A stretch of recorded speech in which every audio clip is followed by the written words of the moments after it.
two, three. Thank you, and good afternoon and good morning to everybody participating in our spring meeting.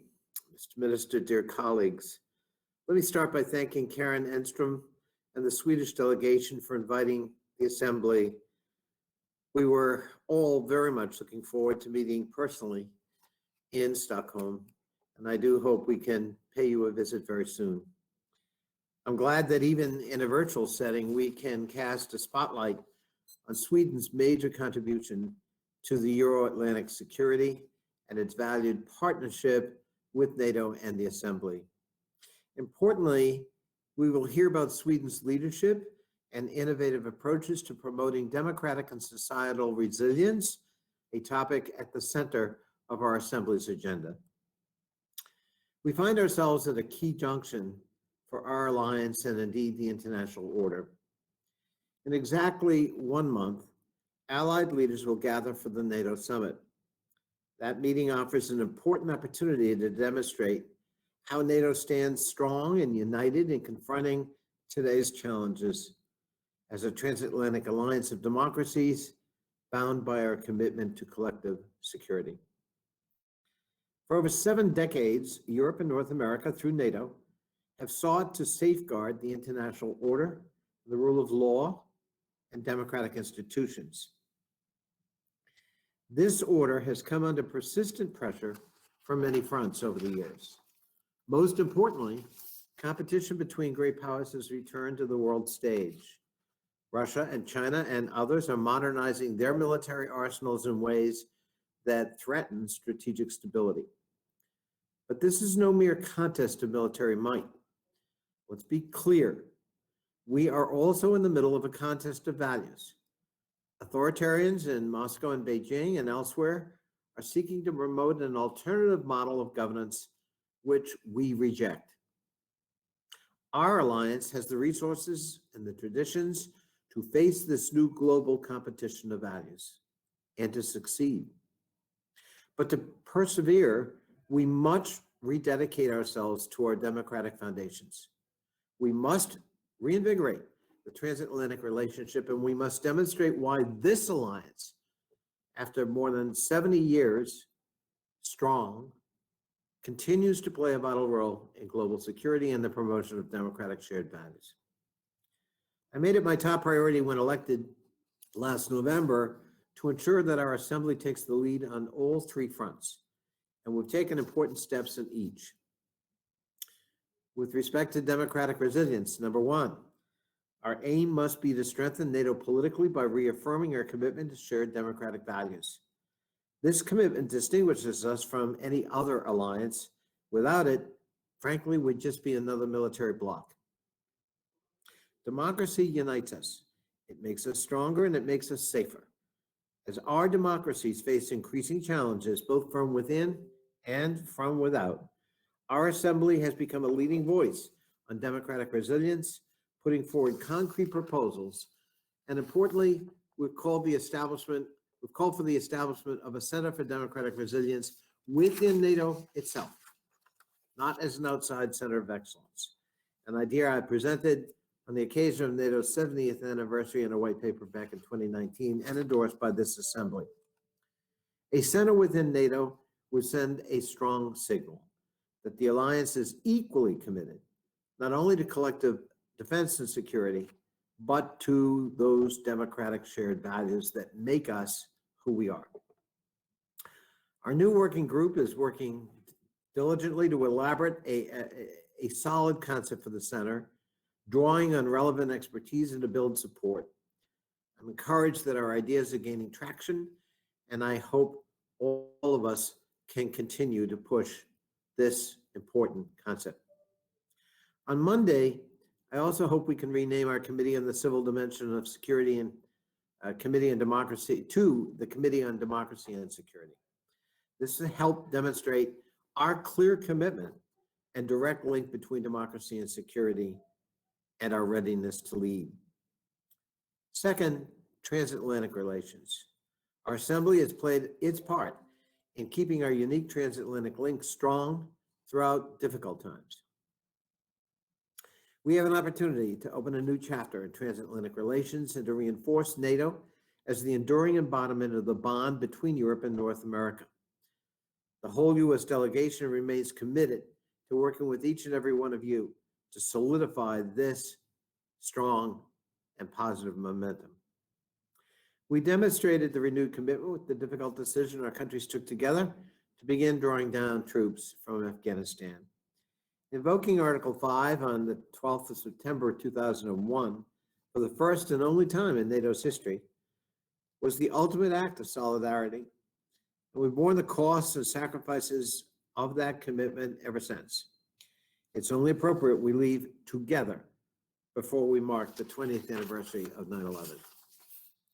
The drawdown in Afghanistan does not mean lowering our guard against the scourge of terrorism. On the contrary, it will allow us to focus on the evolving terrorist threat and other challenges.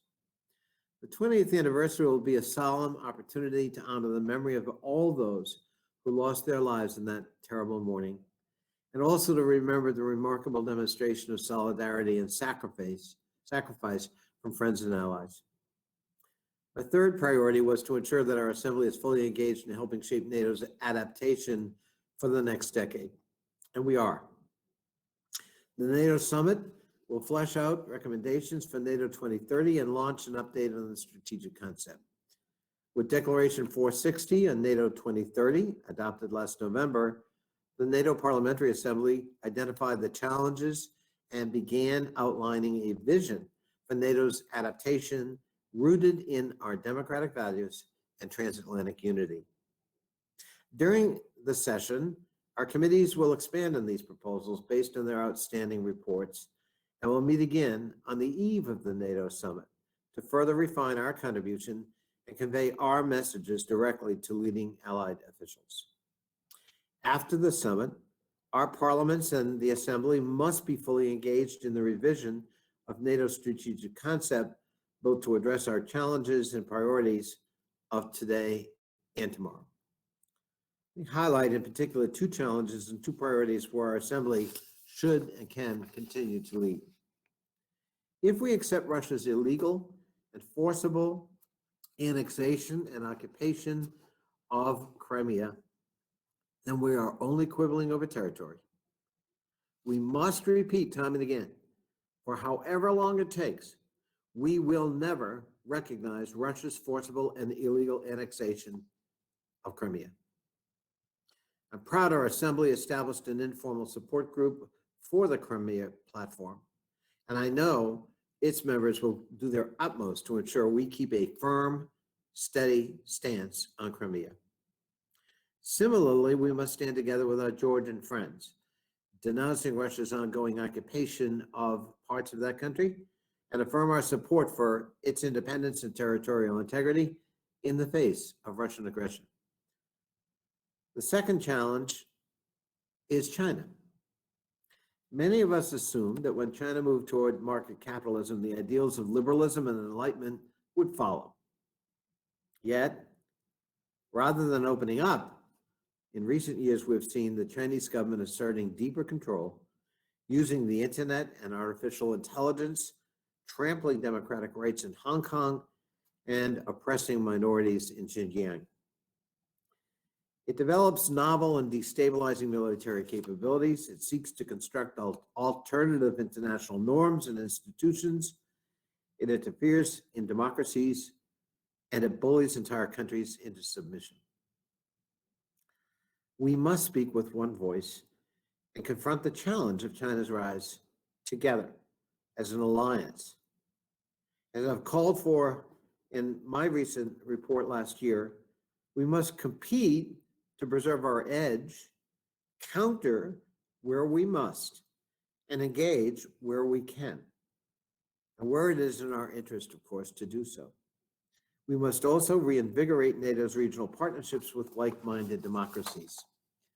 The increasing challenge Russia and China pose to our security and democracy highlight the importance of continued defense investments. We must hold the line in defense spending, and we need to live up to the collective commitment we all made at the Wales defense investment pledge and better share the burden for our common security. We can't let China and Russia take the lead in today's technological race and let them define the future. Lastly, we must keep our door open for those countries wanting to join our unique alliance. Our assembly has been a stalwart supporter of NATO enlargement. It is a testament to the strength of our alliance and what it represents that countries want to join us and not Putin or Xi Jinping. We must ensure the summit and the strategic concept reaffirm NATO's open door policy. NATO membership is a sovereign decision by the 30 allies and only them, and any country that feels it satisfies the criteria is certainly free to seek membership. But we must continue to be frank when candidates stray away from the path of reform and democratic consolidation. And in this context, I certainly welcome the important progress on ending Georgia's political crisis recently and encourage our Georgian friends to fully implement agreed upon next steps. I know that Georgia and Ukraine have high expectations for the summit, and I'm certain allied leaders will recognize their commitment and achievements. By demonstrating they share our democratic values and actively contributing to our common security, Georgia and Ukraine will eventually walk through NATO's door, I'm sure. We should also refocus our efforts to complete the European and Euro-Atlantic integration of the Western Balkans. Their security and prosperity is, I believe, inextricably linked to ours. I hope my remarks today help frame our debates over the next few days, which must tackle pressing challenges as well as chart a long-term course for our alliance based on solidarity and unity and grounded in those common democratic values. I look forward to our discussions, and now let me hand over the floor to Karen Enstrom, our host, the head of the Swedish delegation. Karen.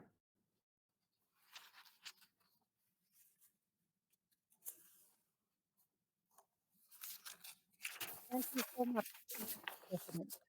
Minister for Defense, Excellencies, dear colleagues, and thank you for the warm words. A warm welcome to the Swedish Parliament, regrettably only a virtual one, as the situation with the pandemic does not allow us to welcome you on location. At this point, all of us have learned how to deal with digital meetings so that business can continue, though not in its full-scale form.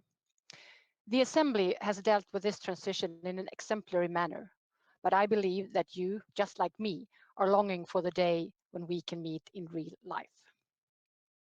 Our societies have been hit hard by the pandemic, and many people have suffered heavy losses. We have taken our responsibility and adapted ourselves to these new conditions.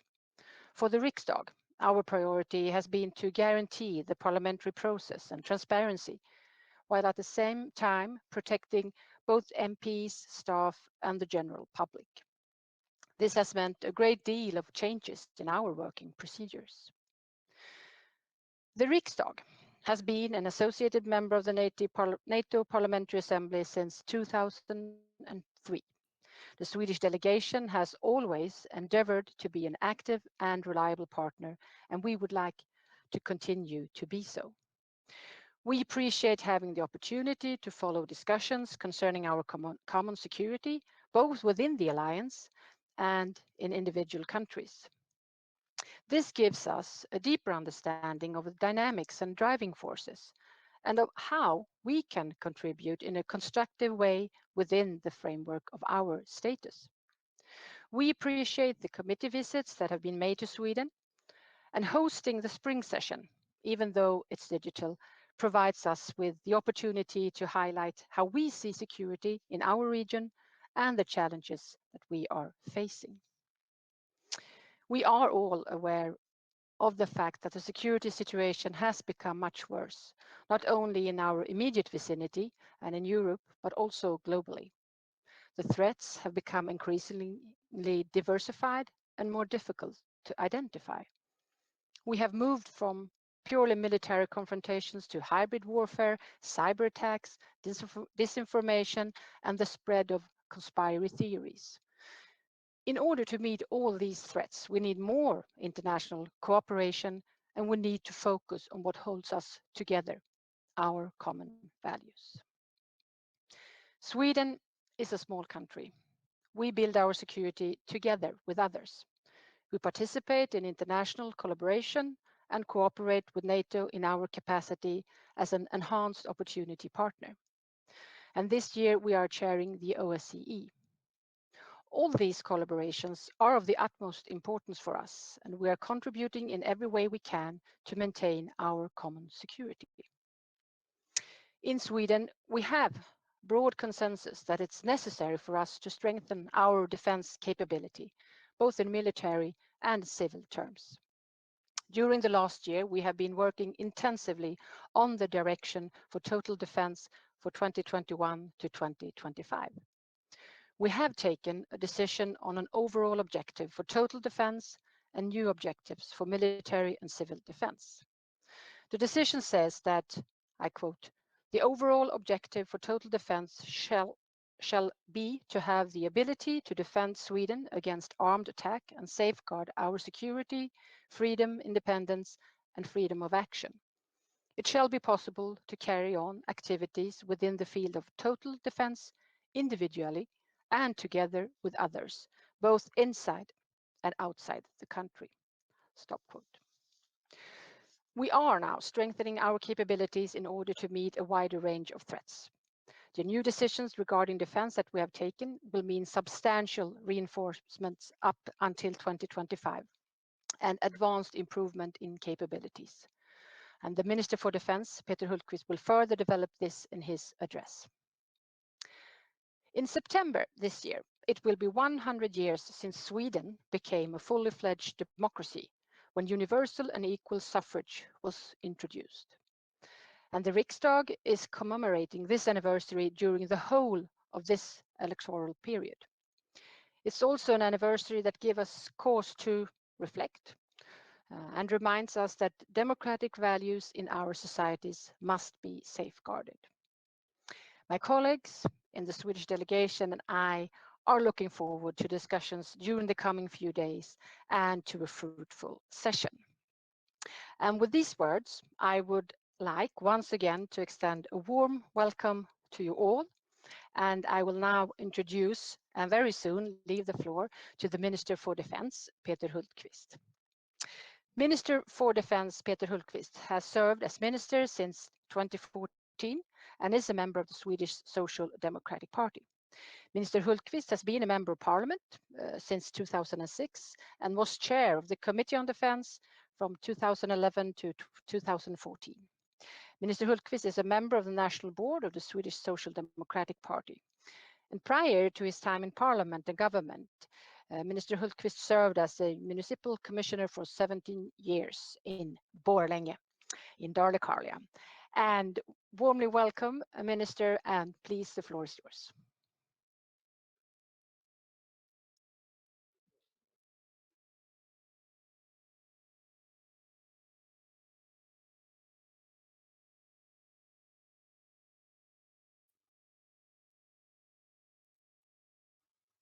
Thank you so much for the introduction.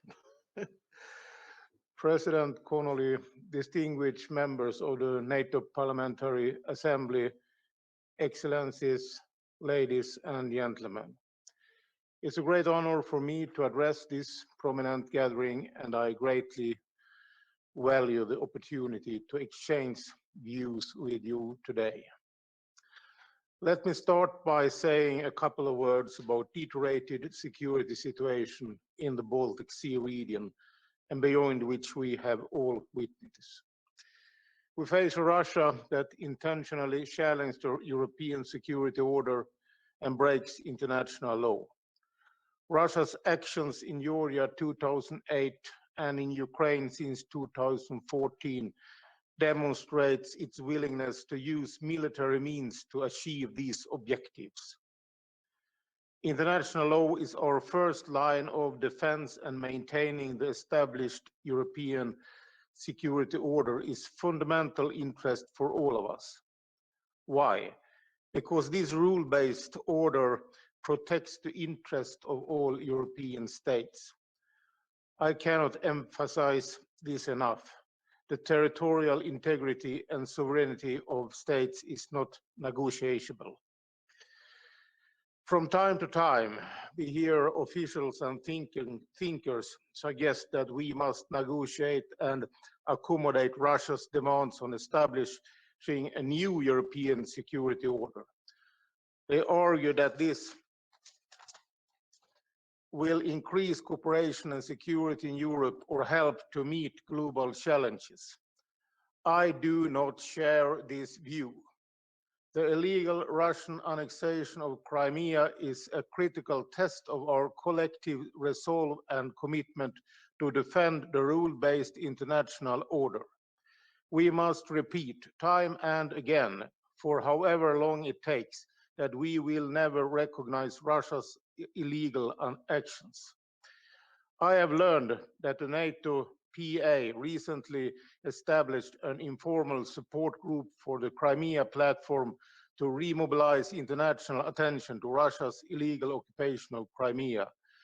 This is an initiative which I very much welcome. Russia recently imposed travel sanctions of 8 European Union citizens, one of them being Swedish and head of department of the Swedish Defense Research Agency, a research agency which confirmed that Alexei Navalny was poisoned with a neurotoxin Novichok. This action is unacceptable. It is politically motivated and lacks an legal justification. It only shows that Russia is interested in confrontation and disengagement. In the face of continuous Russian provocations, different types of hybrid activities, and cyber attacks, it is important to apply significant pressure and to maintain the imposed sanctions on Russia. We have to impose a cost on Russian actions and to demonstrate unity and shared purpose. Russia is not the only challenge to the established world order. The economic development of China has brought opportunities for cooperation. But at the same time, China has used its increased military and political might in ways that are of concern and in breach of international law. The effects of Chinese activities are seen in the South China Sea as well as in Europe and in Sweden. The Swedish security services has stated that China's intelligence threat now is on the same level as Russia's, albeit of a different nature. Russia's China, but also international terrorism, hybrid and cyber threats, challenges related to emerging and disruptive technologies, and the security policy effects of the climate change present challenges we must face together as partners. Distinguished audience, a strong transatlantic link is crucial for Europe's security. The United States, Canada, and Europe must work together in upholding and defending the European security order. I am convinced that as we stand together, we are able to secure and preserve peace. However, Europe must take greater responsibility for its security and defense. The European Union Defense Initiative strengthens European Union member states' capabilities and should be seen as complementary to NATO and a reinforcement of the transatlantic link, a transatlantic burden sharing. Sweden is not a member of any military alliance, but we build security together with others. It is our conviction that threats against peace and our security are best averted jointly and in cooperation with other countries and organizations. In December 2020, the Swedish Parliament took a decision on defense, outlining its development over the coming 5 years. It states that we will continue to work to our two-track policy, to strengthen our national defense posture and to deepen our international cooperation. Total defense capabilities, military and civil resources combined will be strengthened. The government's bill to Parliament is translated into English and available online, so you can all take part of it in detail, but I would like to draw your attention to 3 key points. First, the defense budget will be further increased from about $6.2 billion in 2020 to about $9 billion in 2025. This is the largest increase in Sweden's defense spending in 70 years. Second, we are establishing a more robust military presence throughout the country from the south to the north. This is a clear signal to the Swedish population, to our partners, as well as to others that we are taking our security seriously and shoulder a greater regional responsibility. Third, we will continue, as I mentioned, to strive to deepen our international cooperation, further deepening our defense cooperation with Finland. This is of highest priority and includes combined joint operational planning. Enhancing the Nordic Defence Cooperation, NORDEFCO, to include cooperation in peace, crisis, and conflict. Enhancing our cooperation with the United Kingdom, including Joint Expeditionary Force. France, including the European Intervention Initiative. Germany, including the Framework Nation concept, and Poland. Increasing our interoperability with the United States and Canada. Interoperability and common exercises are necessary for efficient and effective operations. Therefore, we have decided to develop joint operational plans with Finland and to pursue a coordination of operational planning with our close partners, Norway, Denmark, the United States, the United Kingdom, and with NATO. Through our practical cooperation, including in exercises like Cold Response, Northern Wind, Baltops, Trident Juncture, Baltic Protector, and the Arctic Challenge exercise, we are developing a real capability, allowing us to act together to meet real challenges, to do it here and to do it now. By strengthening our defense and by working together with our European and transatlantic partners in regional and multilateral structures, and through our close cooperation in international operations, we build a stronger security network and raise the threshold for conflicts in our region. Distinguished audience, we are united by the mutual responsibility to maintain peace and stability at home and abroad through our close cooperation in missions in the Sahel region, Afghanistan, and Iraq.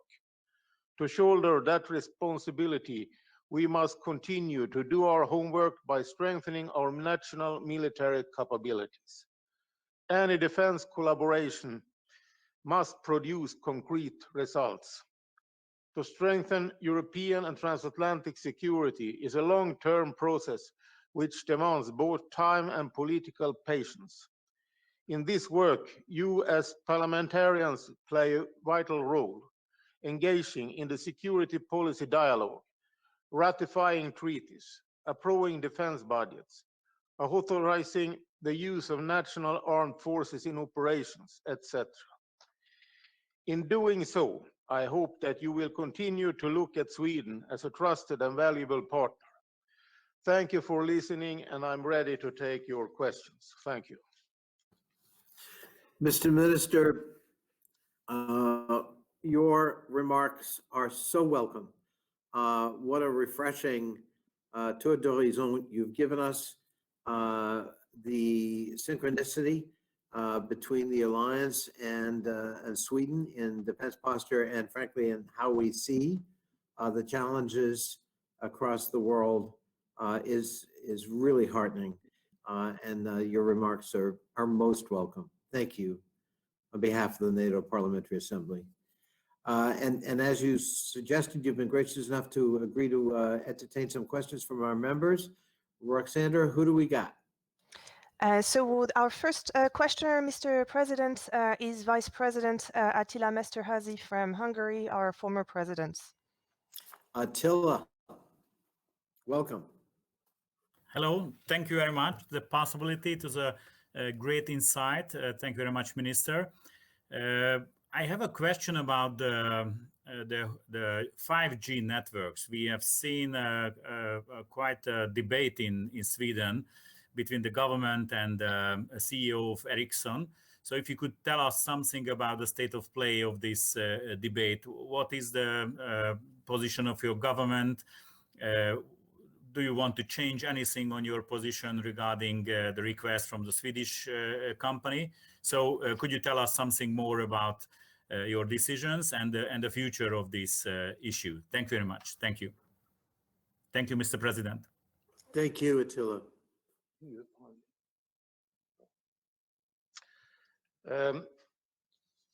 I will not go so deep in this important question, but thank you for the question. What I like to say is that there are security threats around this 5G network, and we will go into a new process around acquisition around this, a new procurement process.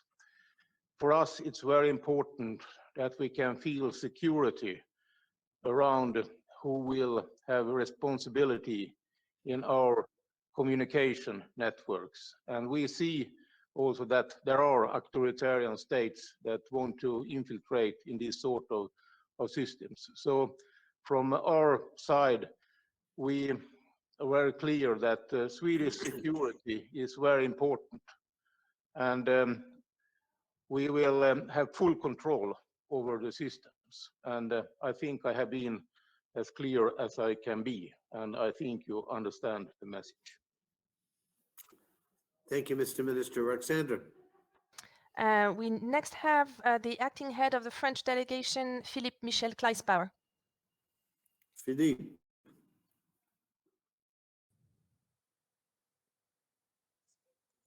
I hope you can hear me, dear friends.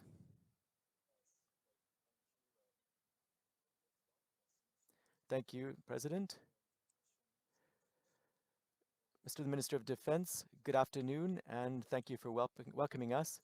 On my side, I would also like to greet the previous speaker, Karin Enström, whom I welcomed in Paris and whom I met when I traveled to Sweden. And I met with her with a delegation of Swedish parliamentarians 2 years ago in order to speak and to be heard about a strategic defense review, much like the one that we carried out in France. So I'd like to hear what has become of Sweden's strategic defense review. Has this allowed you, for instance, to further develop your defense plans for 2020 to 2025? Thank you. Thank you for the question. And I think that my colleague here has talked about the Defense Commission's. Parla del... No. I think that my colleague have talked with you about the report from the Swedish Defense Commission. And in that report, we have a security strategical, there was a security part, and it was an analysis of the Swedish security and the situation in the neighborhood. And what we have seen about Russians upgrading of military capability, more of Russian exercises, what's happened in Georgia 2008, annexation of Crimea 2014, and the conclusions of that I have talked about more investments in military capability in Army, Navy, and Air Force, and also more of these exercises and international cooperation, this two-track strategy. So I think it was that she talked about, and in December last year we made a decision in the Swedish Parliament with a majority to follow this strategy, and that was the clear result of what she told you about, and I'm very glad that we now have this decision and that we can upgrade our capabilities, and also that we have the mandate to make our cooperation with other countries deeper. Thank you, Mr. Minister. Thank you, Philippe, for the question. Roxandra? Yes, Mr. President. Our next questioner is Ojars Eriks Kalnins from Latvia. Oh, yes, welcome. Thank you. Hello. Good to see you, Mr. President. First of all, I want to say hello to my old friend, Karen. I also wish we could be in person, but I think we could arrange that very shortly. But for that matter, talking about friends, Sweden has been a good friend to the Baltics, to Latvia for the last 30 years. And as much as we'd like to see Sweden in NATO, in a way it doesn't matter, because we know how much you have committed to the regional defense, and we know about the level of cooperation that's already existed, especially with Latvia, and you've illustrated that very well. But my question is about, well, Karen brought up the idea of diversified threats and the whole problem of communications, which was just touched upon. During the COVID crisis, we realized just how dependent we are on the internet, on mobile phone communication, and so on, and how a shutdown could cause even greater chaos. During the last Zapad exercise in the Baltic Sea region, phone communications in Latvia, and as I understood it in Sweden, were shut down for several hours. And at least the report is that this was caused by the Russian ships in the Baltic Sea region experimenting with this technology. I was wondering if you could comment on this, confirm it in any way, and if so, have we learned anything from it? Because we're facing another Zapad exercise this year, and clearly technology and its capabilities have increased dramatically. So I was just, if you could just comment on this particular aspect of our Baltic Sea security. Thank you. Thank you for this question, and from my perspective, I can say that I've been in this position now for 7 years, and from time to time I get good information about that the Russians are disturbing different sort of communication systems, especially when there is exercises. So that is a reality, and what we must do is that be more prepared, create a deeper knowledge, and develop our technological competence so we can defend our systems in a way so we also can use them in a situation of gray zone, crisis, hybrid warfare situation, and when somebody tried to sabotage our communication lines. From a Swedish perspective, we try all the time to be better and better with our cyber capabilities. We try to work with our communication systems so it will come to a higher and more solid level. But this must also be done on an international level. For example, Sweden now we have what we call secured cooperation with Finland. We are ready to develop these sort of systems. We are ready to make our capabilities higher. And I think when you ask about this, you also talk about a reality that if we are in a real situation, we need to handle that scenario. So it's very important that you will put this question up to the surface. Thank you. Mr. Minister, thank you. If I could piggyback on Ojar's question, what's your assessment of how aggressive the Russians are prepared to be in this particular category of threat, and how would you assess our collective capability to respond to it? I think that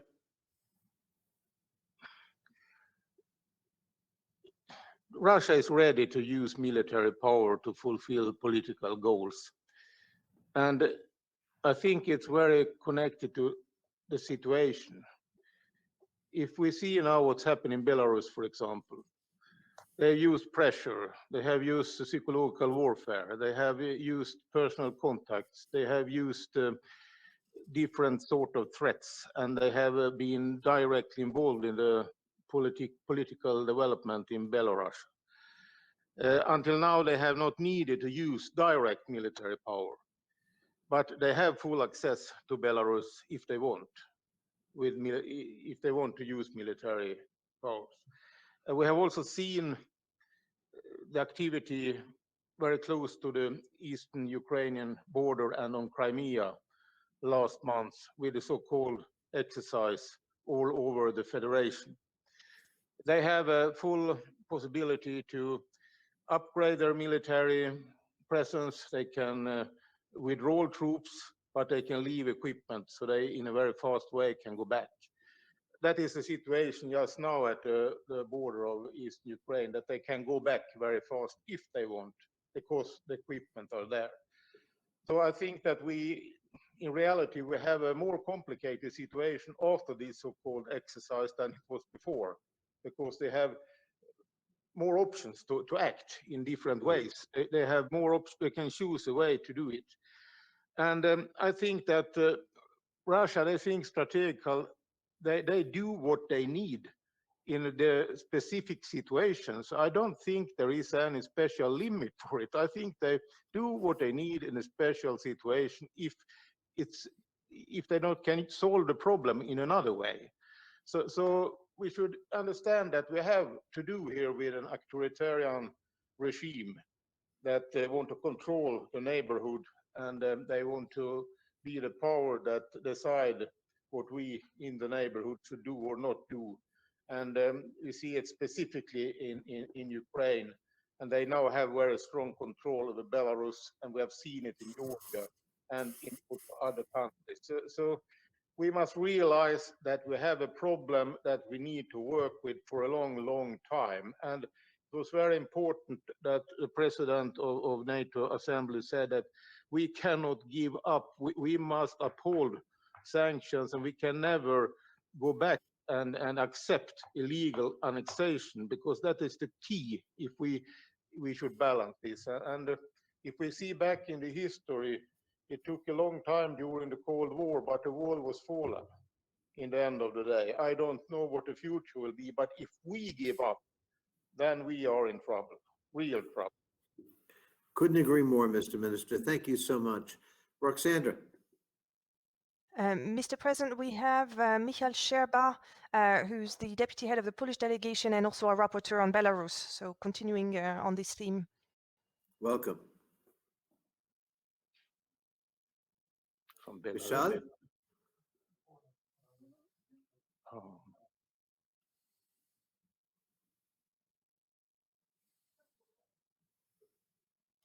Okay, Michal, but we can't hear you. Try again. Can you speak to see if we can hear you? Michal, I'm afraid we can't hear. Yep. No.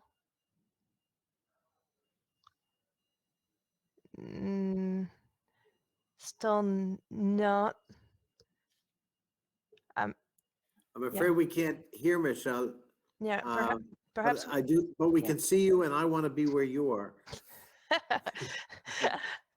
So perhaps we could take the next question, Mr. President. We'll go back. Yeah, and then go back to Michal. Yep. We have Tom van den Kedelaar, the head of the European Parliament delegation to the NATO Parliamentary Assembly.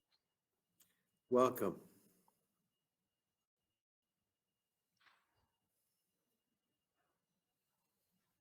Tom, you're recognized. Thank you, Mr. President. As this is my first NATO Parliamentary Assembly as chair of the European Parliament delegation, let me say how happy I am to be able to meet you all, be it virtually, regrettably, to be able to be here as well at this particularly interesting moment for both NATO and the EU in the lead up to the NATO Summit. Allow me to also express my appreciation for our hosts today, who are hosting this wonderful meeting in a very difficult moment in time. And I look forward to meeting you all in person, hopefully later this year. My question to you, Mr. Minister, first of all, I think I want to congratulate you for having said that the Europeans have to take care and have to take their own responsibility in terms of security and defense. I fully agree with you that obviously this should be complementary to what we do in NATO. But hence my question indeed, can you elaborate a bit more on your vision on the interplay, let's say, between the European initiatives, also including the strategic compass discussions that are ongoing, and what is happening at NATO? Thank you very much. Thank you for that question. I think that NATO is a very important organization that have the main responsibility for the military resources in Europe. And I think that it's very important that NATO have the leadership on that in that dimension. European Union can develop other capabilities, and we have an agreement between European Union and NATO to cooperate around hybrid warfare, cyber warfare, civil crisis management, and so on. But European Union is not a union of military defense. It's other questions that are the main purposes. Then Sweden, we are, as you know, military non-allied, but we build our security together with others on bilateral, multilateral agreements, and also agreements with NATO, and also that we have this position in the Enhanced Opportunity Program in NATO. We think that is very important for our security. We are also a member of this Joint Expeditionary Force, this EI2, and we are also involved in different international operations that when we work together with other countries that are members of NATO, but we also see that we have in these operations a very clear transatlantic link. And we see also that if we contribute also in international operations, that means that we can deliver something in real crisis situation. But it's also important to make then a situation when the other countries see that if we have problems in Scandinavia or in Europe, that's also an interest for their side. So I think that our main strategy is to strengthen all these cooperations we have on multilateral, bilateral basis, and on organization basis. Then we are involved and active also in this defense cooperation around in these industrial questions in European Union. But we are not interested in to build European Union to something that are not complementary to NATO. We see it's very important that European Union and NATO should be complementary to each other. That's the key factor.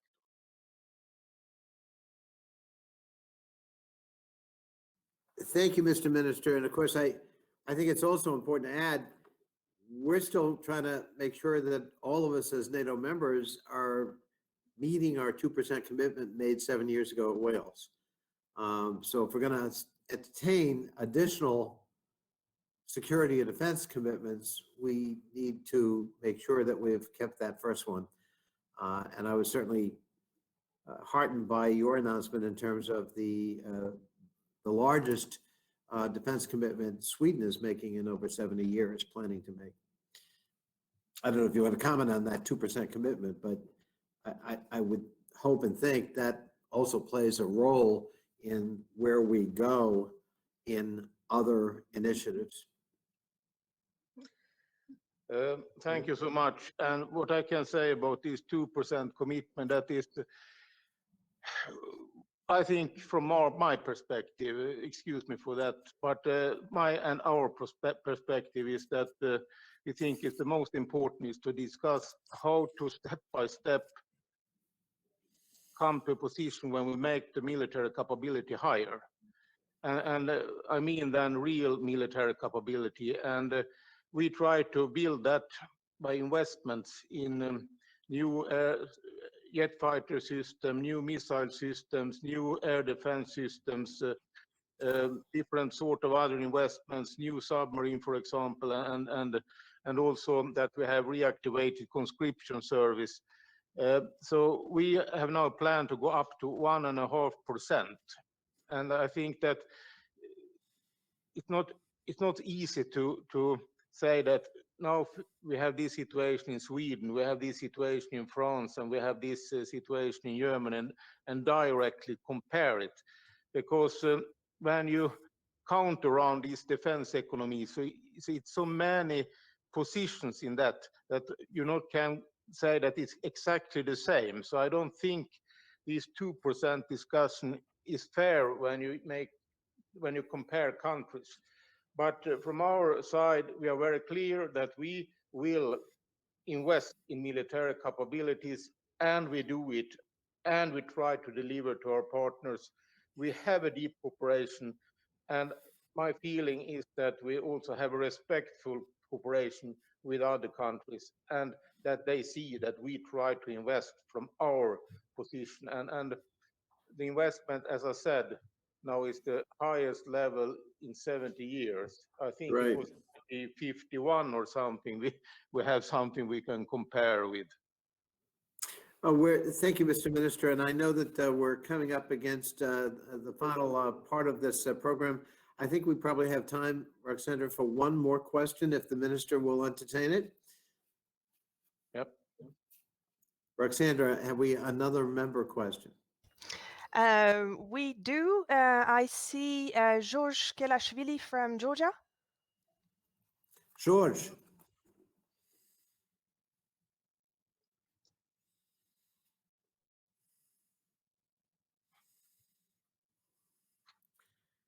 Hello. Hello. You can see me. Good afternoon, good morning, respectively. I'm a new member of Georgian Parliament, member of Defense and Security Committee. I'm very excited to be at this meeting. To cut short, I would suggest that, as evident from our discussion, that the Black Sea region is fast becoming a critical juncture in the transatlantic community. And my question to Mr. Minister, as well as to Mr. President, if I may, is whether we can design more practical measures for strengthening formal cooperation within the Black Sea basin between members of NATO who are present in the region, as well as Georgia and Ukraine. This refers to both NATO operations, as well as, in more immediate terms, inside NATO Parliamentary Assembly, if we could design a working group or a platform that would involve littoral states of members of NATO, but also Georgia and Ukraine. Thank you. Thank you. Mr. Minister? Thank you for the question. I have visited Georgia, and it was a very interesting journey. And I also visited the so-called border between the occupied areas in South Ossetia and Abkhazia. And I stand there at the so-called borderline, very close to the Russian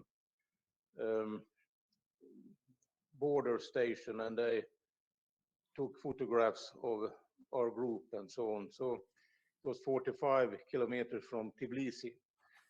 And I also visited Georgian troops there. And I think it was a very interesting experience that I have had use for in many meetings after that. And I see also that Georgia is an interesting partner for Sweden, and we have also a project together with Georgia. And I think we should continue with that. And Ukraine is also a very important country, because Ukraine is, as Georgia, in a situation when they have this Russian aggression directly very close to the country. And in Ukraine, we have cooperation in the project called Unifier. We also have projects around desarmering of minor, demining. We have also a demining project, and we also have security sector reform cooperation. So we have some projects together. But I think that the most important thing that we can maybe discuss around in the future is can we have exercises together in some way? We have participated in exercises in Ukraine, for example, sea breeze exercise. And that can be something to discuss in the future, how these sort of activities should be arranged. I cannot promise anything from our side just now, but I'm well informed about Georgia's situation.